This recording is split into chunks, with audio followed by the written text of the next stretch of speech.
and get everything warmed up.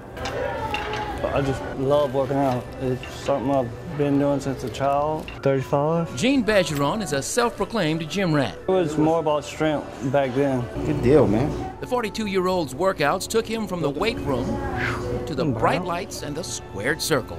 As far back as I can remember as a child, going to my grandpa's and our uncle's house, always had wrestling on Sunday morning. For one fall or remaining television time. Mid-South Wrestling, to be exact, and from the age of 4, Gene was hooked. Those guys were charismatic, and it's just something that I wanted to do. At the age of 26, Gene got his chance, grappling in the retooled Mid-South Wrestling as both the Black Ninja and Gino Van Dam. I got a few bruises. After just a year, those bruises ended his career. January 18th, 1996. I thought the guy was going to powerbomb me, but he instead decided at the last minute to pile drive me, so I wasn't set up right. And when I hit the mat, it just snapped, my neck snapped. I was just laying there. I could move my head left or right, but nothing else was working. To make matters worse, the promoter hadn't hired an ambulance.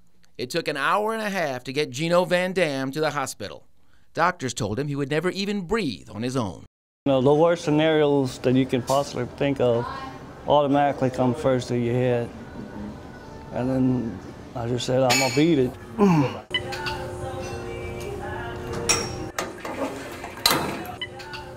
It took Gene almost 10 years, but he made it back to the gym.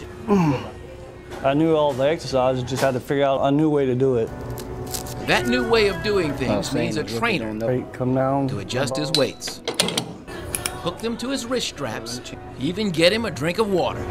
But it's got Gino Van Dam competing again. He's the 2-time USA wheelchair bodybuilding amateur masters champion and the only quadriplegic ever to compete. Most people don't get to live their dream. I'm living two. Not too shabby for an athlete who was flat on his back and almost counted out. Rick Portier, WAFB 9 News.